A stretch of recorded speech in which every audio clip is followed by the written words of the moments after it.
Hello students, welcome to our YouTube channel. So today we are going to start our topic that is simple equation. तो अभी हम simple equation की बात करते हैं तो यहाँ पर हम क्या करते हैं, कुछ गैसेस करते हैं। सपोज करो अगर मेरी एज इतनी होगी तो उसमें मैं 10 साल बाद ऐसा करता हूँ, तो 5 साल बाद ऐसा करता हूँ। इस टाइम पे मैं ना कांस्टेंट और वेरिएबल्स का यूज़ करते हैं, ठीक है। तो उसको सॉल्व करने के लिए हम यहाँ पर टॉपिक पढ़ने वाले हैं सिंपल इक्वेशंस। ओके, तो चले।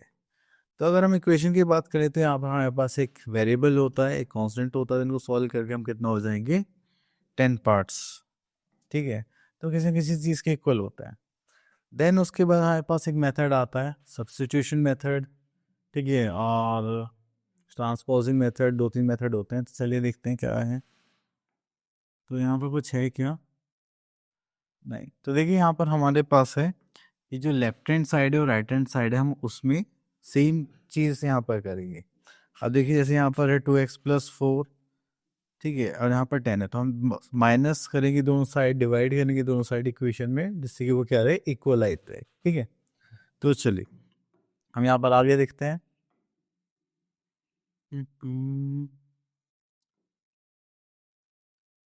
So here we are having, in short, an equation is a condition on a variable. The condition is that two expressions should have equal value, not that at least one of the two expressions must contain the variable. Okay, तो यहाँ पर आता है an equation remains the same when the expression on the left and on the right are interchanged. Okay, तो अब देखिए यहाँ पर, okay, तो यहाँ पर देखिए एक्सप्रेशन इंटरचेंज होने की बात करी गई है, तो चलिए वो देख लेते हैं। अब देखिए हमारे पास इक्वल्स टू होगा इक्वेशंस में, ठीक है। अगर कोई प्लस में है तो दूसरा जाएगा तो क्या हो जाएगा, माइनस। कोई मल्टीप्लाई में दूसरा जाएगा तो क्या हो जाएगा, डिवाइड। डिवाइड है तो यहाँ पे जाएगा तो मल्टीप्लाई, और यहाँ पे कोई माइनस में है तो उधर जाएगा तो क्या हो जाएगा, प्लस, ठीक है। तो इस टाइप से ये वर्क करेगा। चलिए उसके बाद हम आगे चलते हैं यहाँ पर एक्सरसाइज 4.1, ठीक है। तो यहाँ पर आता है question number 1, check whether the value given in the bracket is a solution to he give equation or not. तो चलिए यहाँ पर देखते हैं। यहाँ पर ले लेते हैं,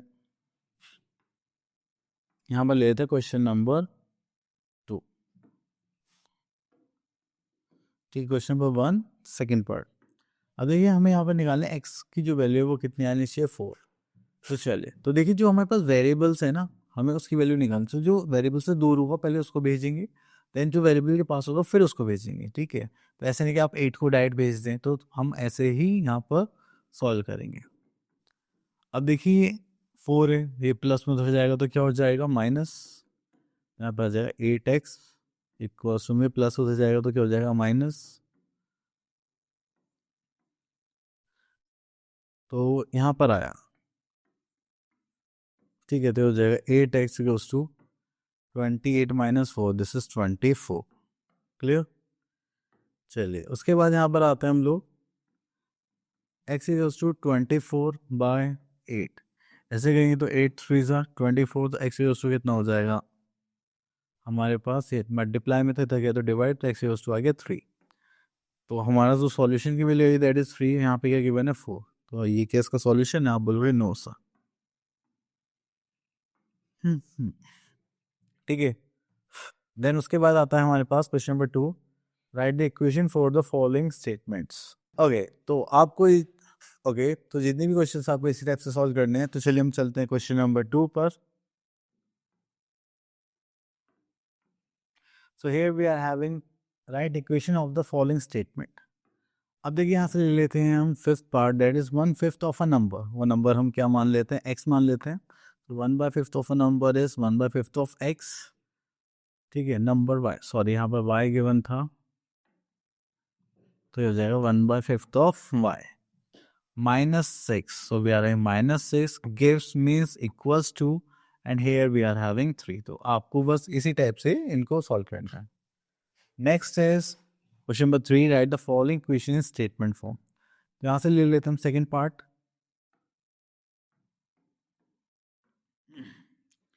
सो here we are having 3y -2। तो यहाँ पर आता है हमारे पास 3y -2, तो इसको करेंगे हम, हाँ, 3 times y minus 2 gives 10. Okay, तो आप इस टाइप से स्टेटमेंट फॉर्म कर सकते हैं. Next is write an equation for the following statement. तो यहाँ पर आते हैं, Raju's father age is 4 years more than 5 times the Raju's age. Raju's father is this. Okay, तो यहाँ पे चलिए हम एक क्वेश्चन पिक करते हैं. Okay, here we are having Raju's father age is 4 years more than 5 times Raju's age. तो when Raju's father age is 45 years old. Okay,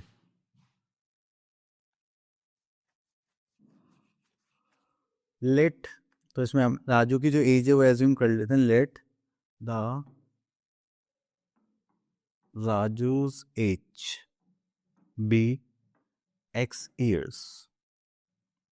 okay, then उसके बाद बोलेगा राजू's father age is 4 more than 5 times the राजू's age. So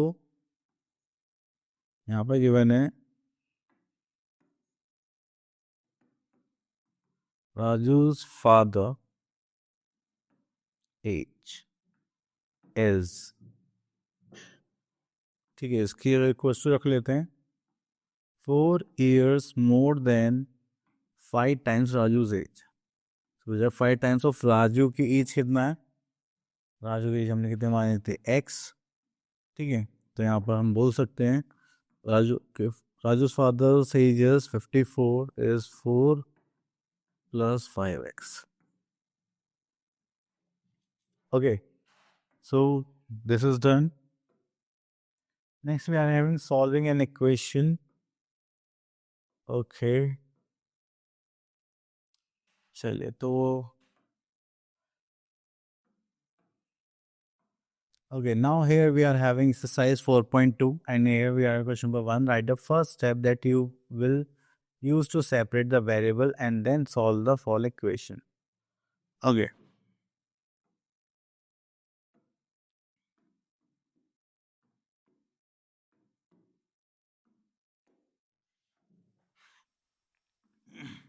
So here we are in fifth part. अब देखिए y minus c equals to 4 3. चलिए उसके बाद हम यहाँ पर आते हैं, तो y minus c equals to 3, तो उसको सॉल्व करेंगे. अब देखिए माइनस में इधर जाएगा तो क्या हो जाएगा प्लस, तो 3 + 3 equals to y equals to कितना हो जाएगा 6. ये तो नॉर्मल इक्वेशन सॉल्व कर ली. चलिए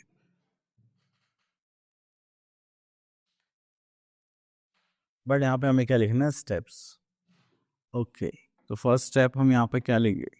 अब देखिए हमें क्या करना है, यहाँ पे इसको अलग करना है. अब देखिए जो भी हमारे पास साइन होगा हमें उसका क्या करना पड़ेगा, अपोजिट. तो हम क्या करेंगे, we add 3 on both sides.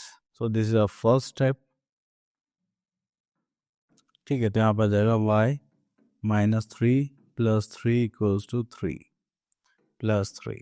Then उसके बाद यहाँ पर ये ऐसे कैंसिल आउट हो जाएगा और यहाँ पर आ जाएगा 6. ठीक है, तो ये था हमारा सॉल्यूशन. चलिए उसके बाद आता है right the first step that you will use to separate the variable and then solve the equation. Okay, तो देखिए सेम यहाँ पर मल्टीप्लाई और डिवाइड के लिए बोला गया है, तो आप यहाँ पर सॉल्व कर सकते हैं. ये मल्टीप्लाई में तो आप डिवाइड कर देंगे, डिवाइड है तो मल्टीप्लाई कर देंगे. Next is give the steps you will use to separate the variable and then solve the equation. Okay, तो यहाँ से हम ले लेते हैं this one first part.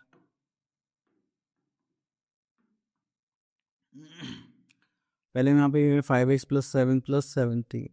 Okay, तो हम पहले इसको सेपरेट करेंगे, तो प्लस में तो क्या करेंगे minus. So subtract by 7 on both sides. Clear, तो यहाँ पर आ जाएगा 5x + 7, यहाँ पर -7 करेंगे एंड यहाँ पर 17 - 7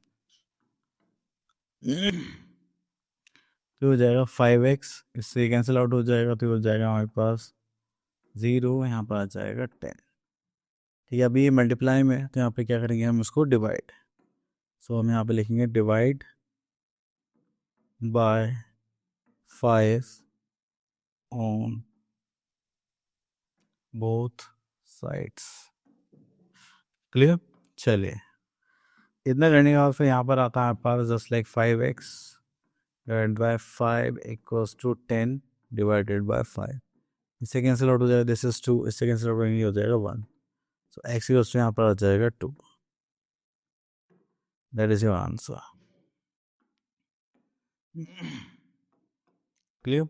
चलिए, उसके बाद आते हैं हम यहाँ पर, that is question number 4, that is solve the following questions. Okay, तो चलिए यहाँ से ले लेते हैं हम एक क्वेश्चन। चलिए, हालांकि हम कर चुके हैं, इसको दूसरे मेथड से करते हैं, ठीक है।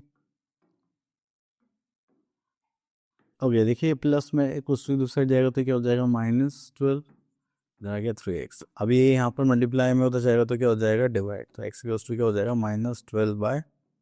इससे करेंगे तो हो जाएगा 4।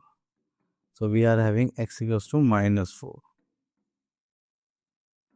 ओके, चल उसके बाद आते हैं हमारे कुछ मोर इक्वेशंस हमारे पास। Okay, next is transposing a number and changing the sides of a number, ठीक है, बाय एडिंग एंड सब्ट्रैक्शन। ठीक है, तो ट्रांसपोजिशन में ही वही करना है जो हमने अभी एक्सप्लेनेशन में करा था। So here we are having some equations. So here we are having exercise 4.3। यहाँ पे question number 1, solve the following equations without transposing and check your result. So here we are in fifth part.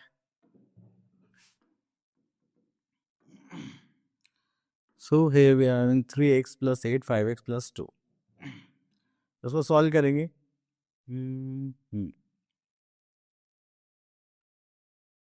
तो चलिए हम क्या करेंगे, variable एक side ले लेंगे एंड कॉन्स्टेंट्स एक साइड ले लेते हैं। ये हो जाएगा 3x, ये प्लस में तो रहेगा तो क्या हो जाएगा माइनस, एंड ये प्लस में तो जाएगा तो क्या हो जाएगा माइनस। ठीक है, 3x - 5x that is -2x। So solve ये तो हो जाएगा -6। x गोस टू क्या हो जाएगा -6/-2 से कैंसिल आउट, ये हो जाएगा 3। x गोस टू क्या हो जाएगा 3।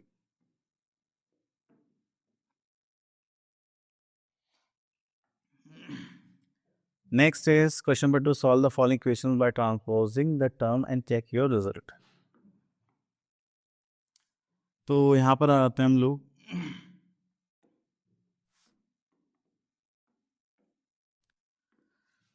So here we are having 5x - 3 and 3x - 5।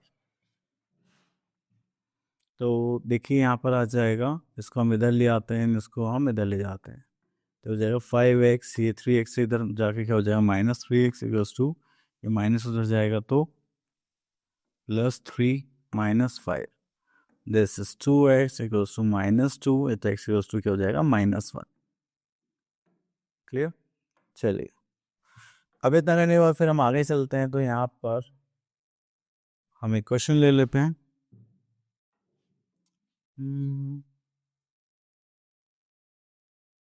Okay, question number 6 ले लेते हैं।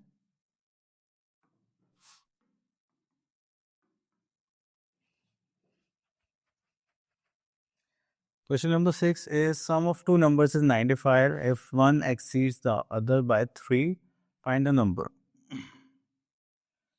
Okay, so here we are having two numbers. इनका sum कितना 95. So let the first number be x. ठीक है. Then the second number be, अब वो कितना ज़्यादा है, 3 ज़्यादा है, तो हम यहाँ पे लिखेंगे x + 3। अब अकॉर्डिंग टू क्वेश्चन हमसे क्या बोला गया था कि इन दोनों का जो सम है that is x and x + 3 कितना होगा, दैट इज 95। ओके, तो उसके बाद यहाँ पर आता है that is x + 5 that is 2x + 3 equals to 95। तो प्लस में तो जाएगा तो क्या हो जाएगा माइनस x इक्वल्स टू, ये कितना हो जाएगा 92 डिवाइडेड बाय 2। यहाँ से करेंगे तो हो जाएगा 4 2 ज़ा 8 एंड 6 2 ज़ा 12। ठीक है, ओके ओके। देन उसके बाद आ जाएगा हमारे पास यहाँ पर एक क्वेश्चन ले लेते हैं, इसमें एज से रिलेटेड क्वेश्चन है, question number 10.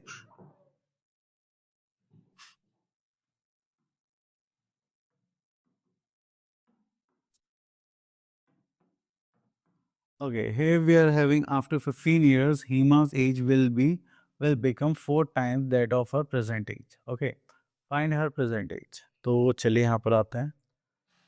Hima's age will be 4 times as her present age.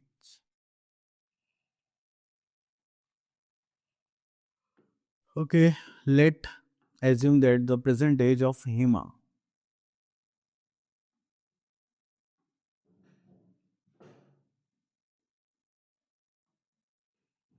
equals to x years.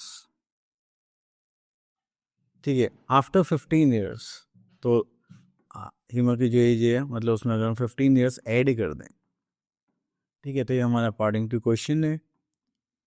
Okay, then years कितना हो जाएगा, will become 4 times of age present age. ठीक है, तो चलिए यहाँ पे करेंगे, तो this is x plus 15 equals to 4x. ये प्लस उधर जाएगा तो कितना हो जाएगा, -4x माइनस x. यहाँ पर बचा 15, तो यहाँ पे हो गया 3x. ये 15 को डिवाइड करेंगे, यहाँ पर 15 divided by 3 equals to x, तो ये हो जाएगा आपका 5. ठीक है, उसको करेंगे तो हो जाएगा 5 इक्वल्स टू x. तो present age of Hima is 5 years. Okay, चलिए उसके बाद आगे चलते हैं. ओके, टॉपिक हो गया फिनिश. सो आई होप आपके टॉपिक क्लियर हो गया होगा. अब मिलते हैं नेक्स्ट वीडियो में. Till then all the best.